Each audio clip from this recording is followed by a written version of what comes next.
Do subscribe to Ekeeda channel and press bell icon to get updates about latest engineering, HSC and IIT JEE main and advanced videos.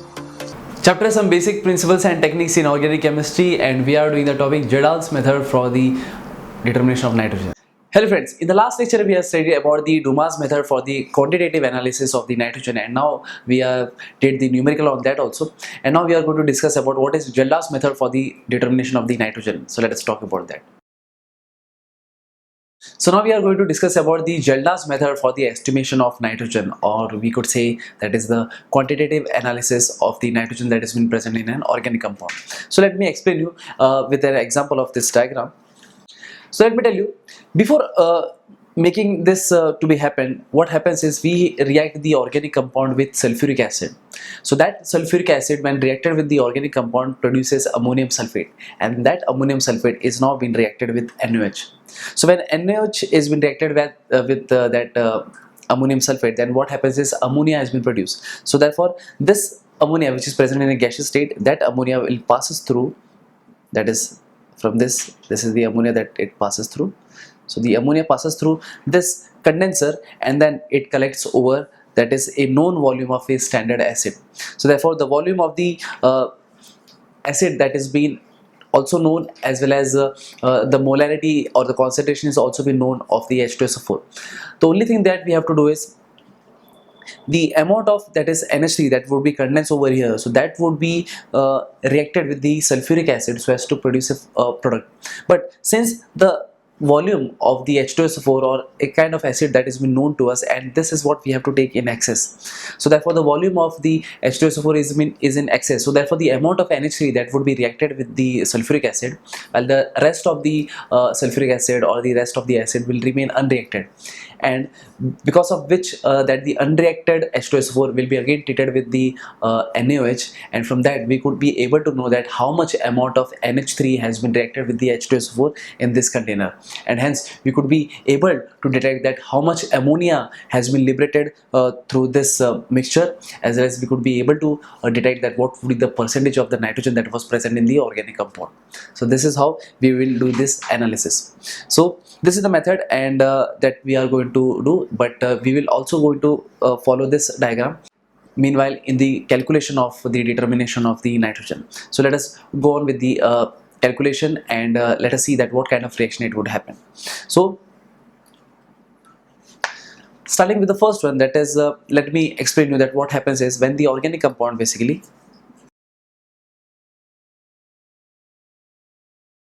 when the organic compound is being reacted with sulfuric acid, that is H2SO4, and that is also a concentrated H2SO4, it has been reacted, or we could say it as we will digest this organic compound with H2SO4. So in that case what we would get to as a product is basically ammonium sulfate, that is NH4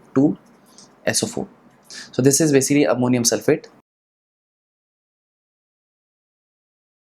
So this is the ammonium sulfate that we could get, and that ammonium sulfate is being reacted with, that is NaOH. So this is the flask that consists of the Kjeldahl's flask. It is known as Kjeldahl's flask, which consists of the content that we have got along with that of the NaOH. So therefore we will react this content with NaOH. So therefore in this case basically when NH4 twice SO4, or we could say as the ammonium sulfate, is been reacted with NaOH, that is sodium hydroxide, then we could get basically sodium sulfate along with that of the ammonia. So for balancing the reaction we'll multiply with this one, plus that is 2 moles of H2O. So this is the ammonia that we could get. So that ammonia that is been liberated after this reaction, so therefore it liberates over here and it comes to the condenser, and that ammonia is been reacted with H2SO4. So this is the solution of the H2SO4 that we have, and also that is been present in an excess. So when H2SO4 is reacted with ammonia, that is it will form,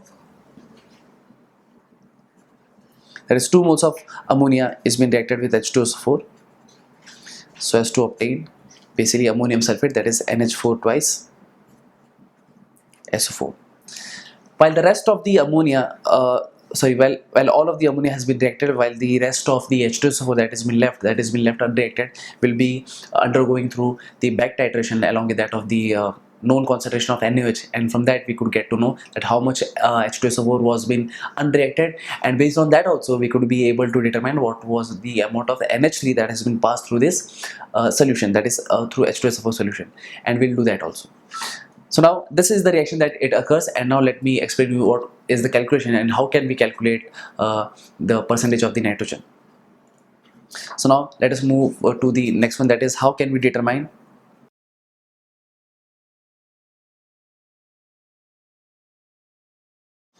the percentage of the nitrogen.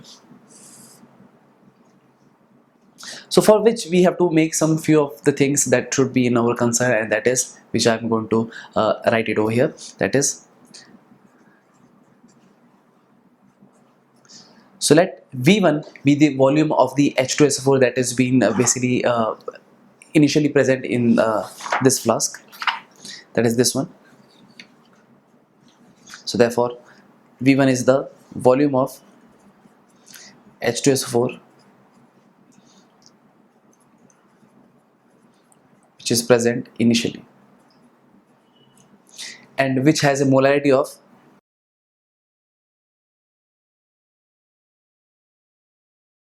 H2SO4. So this is the molarity and having a volume of V1.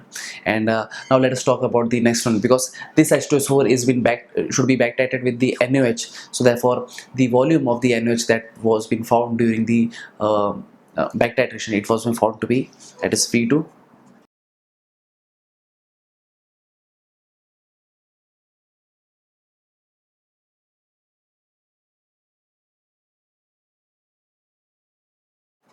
Required in back titration, and even that will have a particular molarity. So therefore M2 is basically molarity of NaOH solution.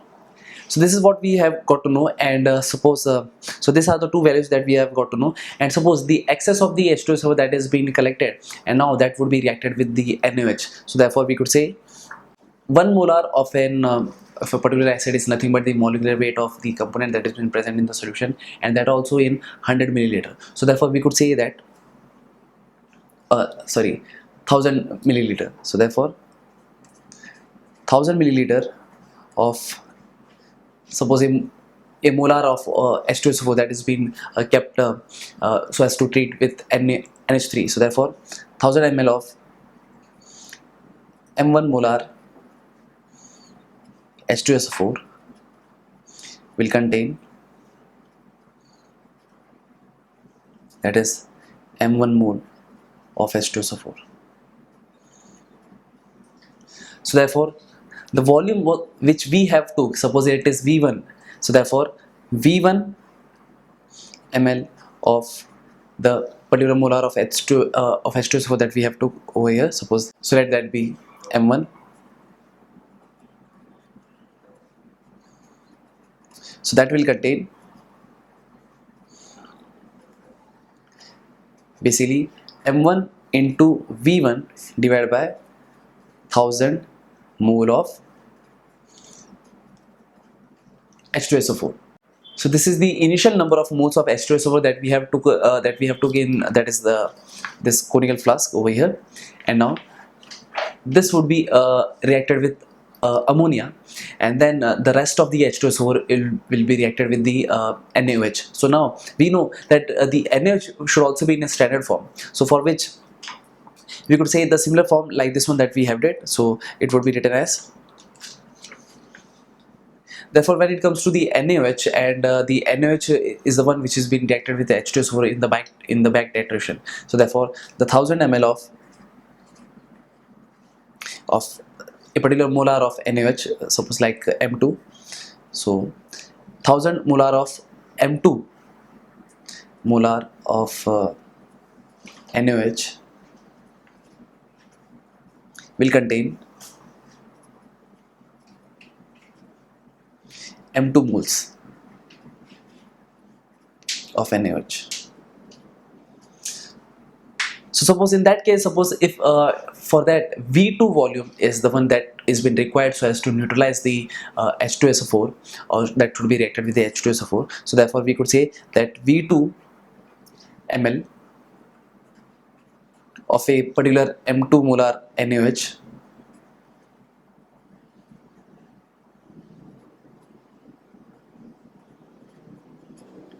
will contain basically even this could be written as the form that we have did over here, that is like this one. So therefore we could write it as M2 into that is V2 divided by 1000. So therefore this much moles of NaOH is been required so as to react with H2SO4. So this is the one which is been reacted will be reacted with H2SO4. So therefore, this much mole of that is NaOH is been present in this V2 ml of the NaOH, and that would be reacted with the H2SO4. But talking about the reaction of NaOH with the H2SO4, it is not like a HCl and NaOH, because when it comes to the H2SO4, it consists of two hydrogen atoms, and that is the reason that the reaction is different compared to that of the reaction of HCl and NaOH when it comes to the stoichiometry. So therefore, if we observe, then the H2SO4 when reacted with NaOH, so whenever H2SO4 is being reacted with NaOH, then we are getting the product as Na2SO4 plus H2. But the stoichiometry is that we could get is basically here we have to maintain the stoichiometry. Here it is what we could maintain as 2. So now therefore it is very understandable that 1 mole of H2SO4 is reacted with 2 moles of NaOH, or we could say that is this in this way, that is 2 mole of NaOH is equivalent to, or it is been reacted with 1 mole of H2SO4. So therefore, the number of moles that we have got, that is what we have got it over here, that is this much V2 volume will contain this much moles of NaOH. So therefore, if we have 2 mole of NaOH, and so therefore we could write it in this way, that is, in this case, basically M2 into V2 divided by, that is 1000 mole of NaOH will be the one that would be reacted, and that would require basically because this is of 2 moles of NaOH that is being reacting with 1 mole of H2SO4. So therefore, if this is for the volume V2, so therefore this will be required to give the reaction with, that is the same one, that is M2 into V2 but divided by 1000. But this is 2 moles, so therefore doing a cross multiplication in this case, so therefore we could get to know that we will also can multiply this by 2. So therefore this much moles of H2SO, it would be required to neutralize this much moles of H2SO4. So that is what we have got to know from this one. So now this is the thing that we have got, so therefore we could say that this much amount of H2SO4 is being reacted with the NaOH, and what is we could say, that is, so this is the one that has reacted with NaOH, but the one that is the remaining part is not reacted with NH3. So therefore, to calculate the amount of the unreacted H2SO4, it would be very much easy, because this is the final one, that is it was being reacted with that is initially what we have taken is this much amount of or this much moles of the H2SO4 was present initially, and now after the reaction, that is the final, we have got this one, that is this much moles of the H2SO4 was being reacted. So therefore the one which is not being reacted is, so therefore the amount of or the moles of H2SO4 unreacted. So therefore the amount of the H2SO4 that is being unreacted during neutralization or is being consumed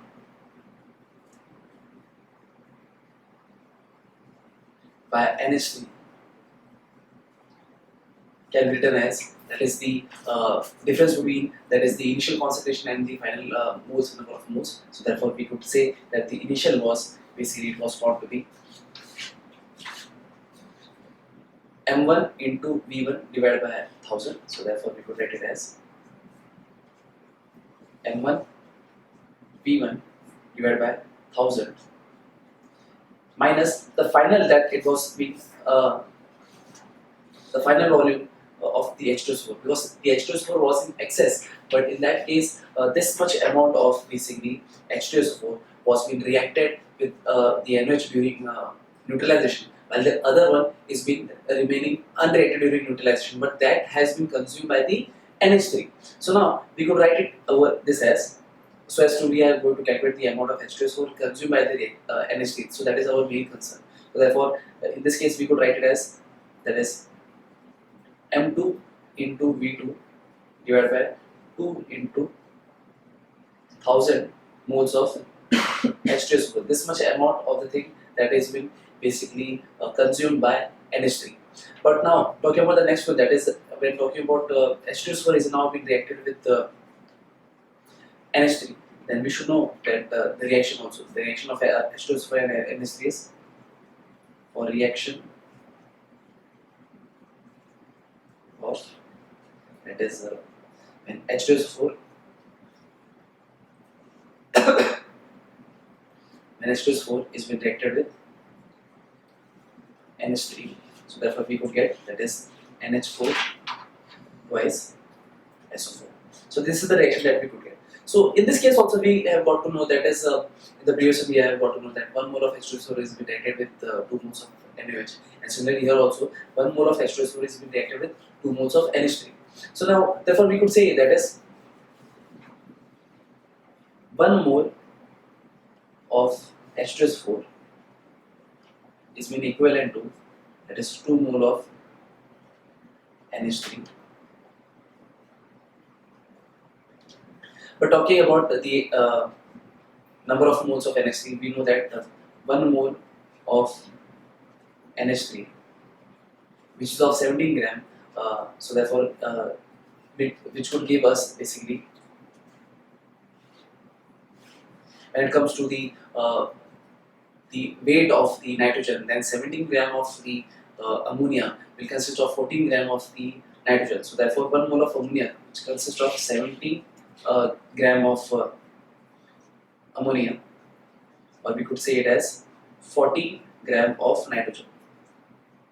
So now the nitrogen is our main concern, and that is what we are going to do. And in this case what we have got as, if the amount of H2SO4 that is being consumed by the NH3 is this much, which means this much moles of H2SO4 is being reacted with the NH3, and the NH3 concentration is, or we could say that the number of moles, that is if 1 mole of H2SO4 is being reacted with 2 moles of NH3, so that is what we have written over here, that is 1 mole of H2SO4 is reacted with 2 moles of NH3, then we could say that is this much amount of the H2SO4 will react with the NH3, and that is would be given as, therefore the moles of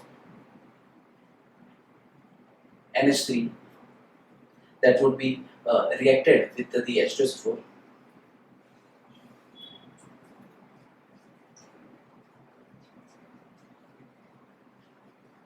it could be given as, that is, since 2 moles is being reacted, so therefore 2 moles of, that is this one, it will react with 2 moles of this much H2SO4. So therefore we could write it over here as m1 v1 divided by, that is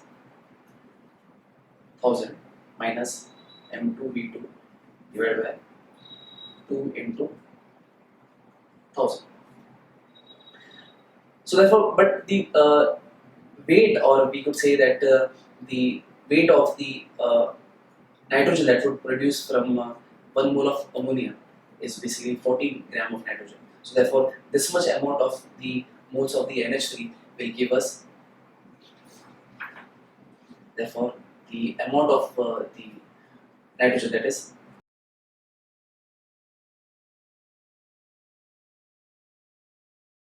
since 1 mole is giving 14 gram of the nitrogen, 1 mole of ammonia, so therefore this much mole of the that is ammonia will give, that is 14 into 2 into m1 v1 divided by 1000 minus m2 v2 divided by 2 into 1000 gram of nitrogen. So when we are taking the percentage of that thing, so therefore we know that is, suppose if 100 gram of the organic compound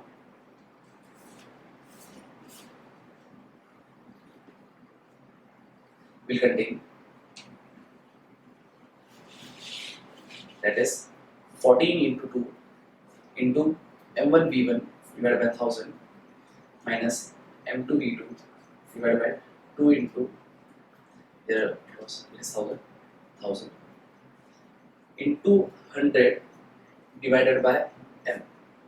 So therefore this much percentage of the nitrogen that we could get, or we could write it in this form, that is the percentage of nitrogen is, that is 14 into 2 into m1 v1 divided by 1000 minus m2 v2 divided by 1000 into 2 into 100 divided by m. So this much percentage of nitrogen that we could get by using the calculation of the Kjeldahl method. So thank you friends for watching this video. I hope you have understood this video very clearly, and from this we have got to know that how much percentage of nitrogen that we could calculate from the organic compound, and it was an easy one and a very task that we have done. So share this video with your friends, and yes, don't forget to subscribe. Thank you so much.